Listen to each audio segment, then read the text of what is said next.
Hello student, देखिए समुद्रगुप्त एक संस्कृत पुरुष के रूप में जाना जाता है। समुद्रगुप्त को राजा समुद्रगुप्त जो थे वे गुप्त साम्राज्य के चौथे शासक और चंद्रगुप्त प्रथम और कुमार देवी के पुत्र थे। अगर हम समुद्रगुप्त के शासनकाल देखते हैं तो उनका शासनकाल 335 से लेकर 380 ईस्वी तक विद्यमान रहा। उन्होंने कई राज्यों पर विजय प्राप्त की और अपने राज्य का विस्तार किया।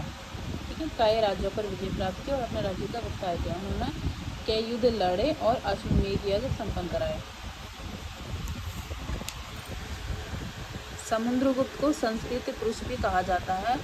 वे शिक्षा के संरक्षक, प्रतिष्ठित कवि और संगीतकार थे। ठीक है, शिक्षा को उन्होंने संरक्षण दिया था, प्रतिष्ठित कवि और संगीतकार भी थे।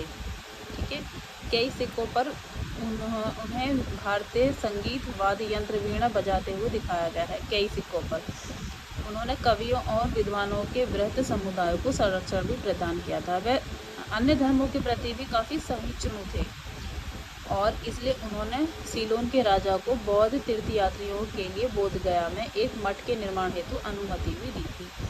इलाहाबाद प्रशस्ति में उनके अनुकरणीय गुणों का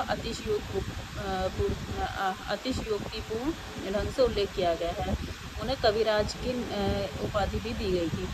समुद्रगुप्त की स्तुति में उनके दरबारी कवि हरीश सेन ने पुराने अशोक स्तंभ पर शिलालेख अंकित किए, जिसमें राजा द्वारा प्राप्त की गई विजयों का विवरण दिया गया है एवं जिसे इलाहाबाद स्तंभ शिलालेख के रूप में जाना जाता है। ठीक है, समुद्रगुप्त को ही कि भारत का नेपोलियन बोला जाता है।